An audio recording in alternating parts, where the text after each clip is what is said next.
The art of self-love in later years. Many people, when looking into the mirror in their later years, often sigh, "Time has taken everything away, from beauty to health." That feeling makes us believe that old age is nothing but decline, an unavoidable sentence. Yet, if we look with the eyes of Buddhist wisdom, we will see another truth: aging is not the end of love, but the doorway to a deeper, more compassionate, and more authentic kind of love. In the years of youth, we often tied love to appearance, attraction, physical strength, or outward success.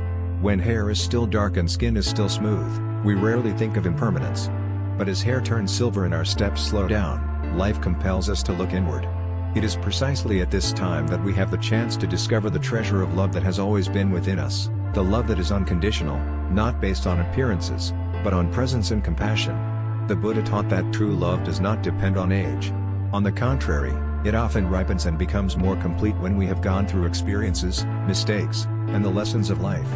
A young person may love passionately, but often that love comes with expectations or demands.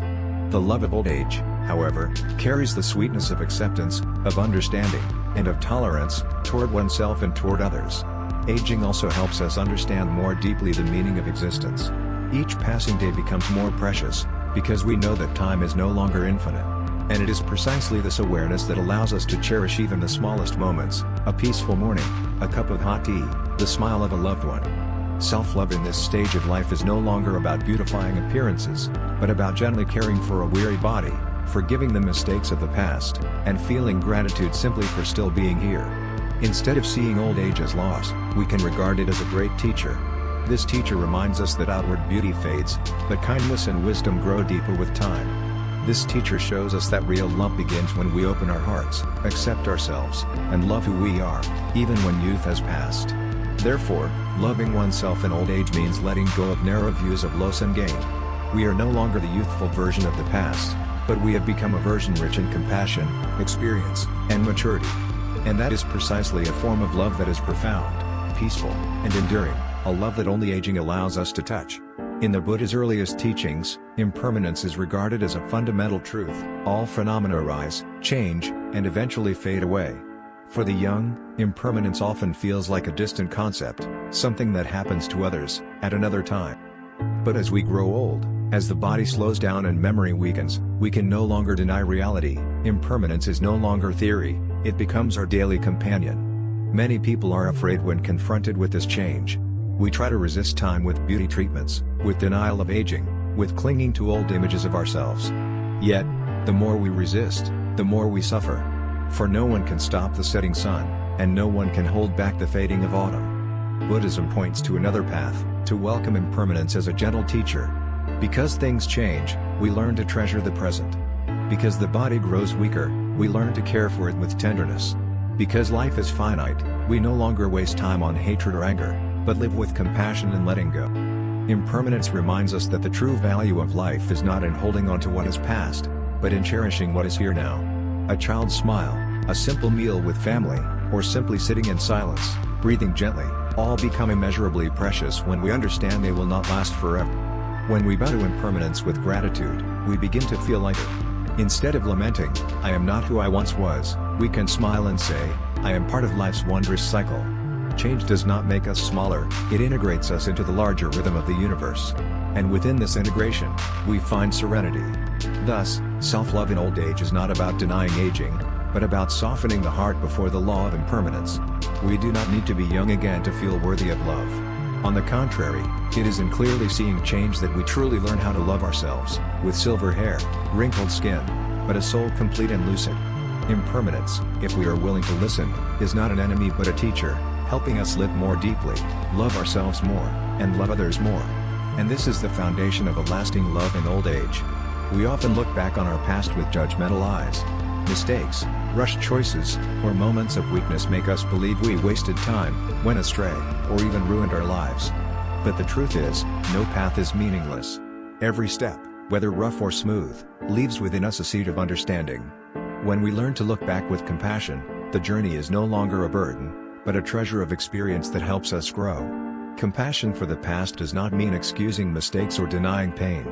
It is the gentle acknowledgement, "I was once like that, and that too is a part of me." When we embrace ourselves in every stage of life, We realized that our stumbles were not meant to shame us, but to cultivate resilience.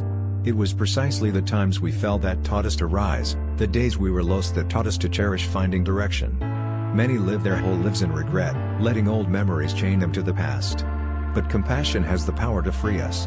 It tells us, that journey has passed, and thanks to it, I have the clarity I hold today. When we no longer blame ourselves, we create a space of peace to nurture forgiveness, not only for ourselves but also for those who once hurt us. The miracle is this: when we are compassionate toward our past, we also learn compassion for others.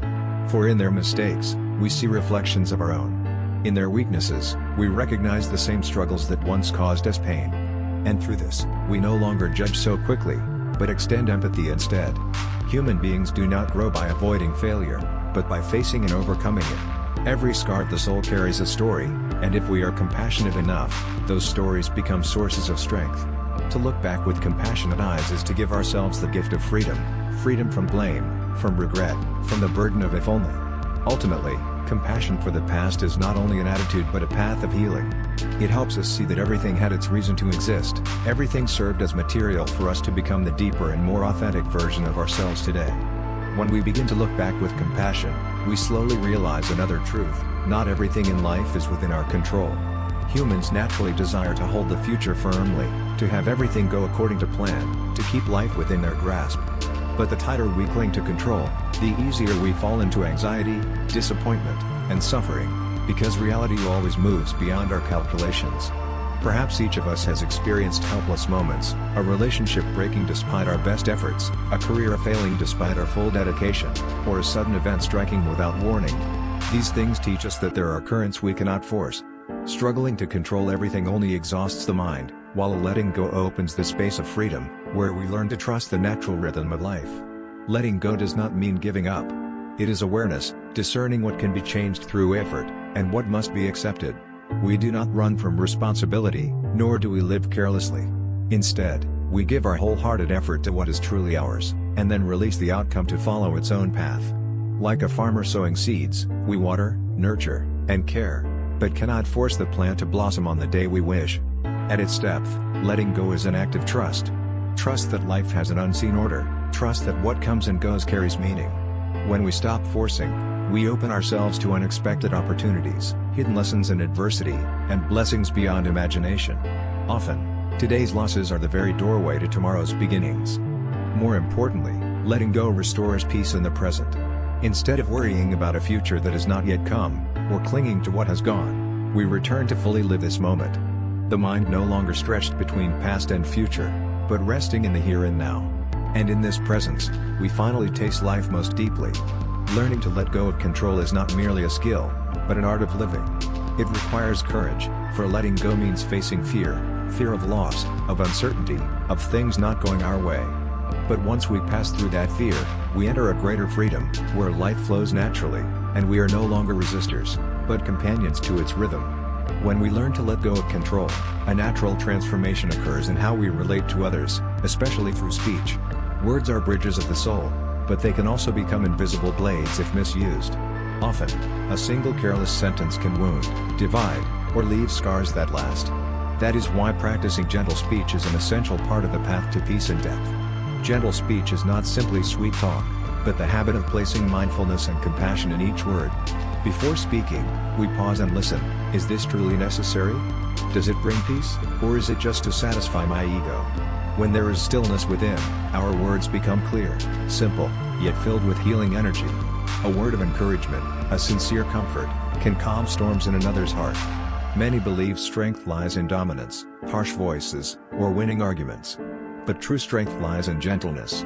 A calm voice can dissolve tension, a composed presence can halt anger's eruption. Choosing softness over sharpness is not weakness, it is the display of inner strength, the ability to remain unshaken by the emotional storms of others. Gentle speech also nurtures ourselves. Each time we release harsh words, even before hurting others, our own mind has already been poisoned by negativity. Conversely, when we speak with gentleness, our own heart becomes lighter, because we plant no seeds of unrest in ourselves. In truth, how we speak to the world mirrors how we speak to our own soul. Yet gentleness does not mean avoidance or flattery. Sometimes truth must be spoken, but we can choose words that do not become knives. but mirrors of illumination. A suggestion, if infused with respect and goodwill, can guide far more effectively than harsh criticism. With steady practice of gentle speech, our relationships slowly transform. People feel safe near us, knowing we will not judge or wound with words. This atmosphere of safety nurtures love, empathy, and genuine connection. Ultimately, gentle speech is not only a gift to others, but a path to nourish our own soul. Every gentle word is a seed of peace, and the more we sow, the more we harvest a life with harmony and joy. After learning to nurture love and connection through gentle speech, we must face another reality of life, the silent spaces when we are alone. In modern society, many fear loneliness as if it were an illness. They try to fill the void with noise, social media, makeshift relationships, or busyness. Yet the more we run, the deeper loneliness seeps in, becoming a constant unease. But in truth, loneliness is not an enemy. It only becomes a burden when we see it through fear. If we open our hearts, loneliness can become a silent friend, helping us return and face ourselves. Only in the stillness of solitude can we truly hear the voice of the inner self, voices long drowned out by the noise of the outer world. To see loneliness as a friend does not mean cutting off life or avoiding people. It is the attitude of treasuring moments of return to oneself, without needing validation, without needing anyone to fill the emptiness. Sitting quietly in an empty room, we realize we are not lacking, for in each breath, life is fully present. Walking alone under the moon, we see that solitude too can bring calmness and beauty. Loneliness teaches us freedom. When we no longer depend on the presence or approval of others to feel complete, we become steadier in relationships. We can love deeply, but that love arises not from lack, but from inner fullness. One who befriends loneliness is unafraid of loss, for they have found a steady refuge within. More importantly, solitude offers healing. Wounds of the heart are often covered by busyness.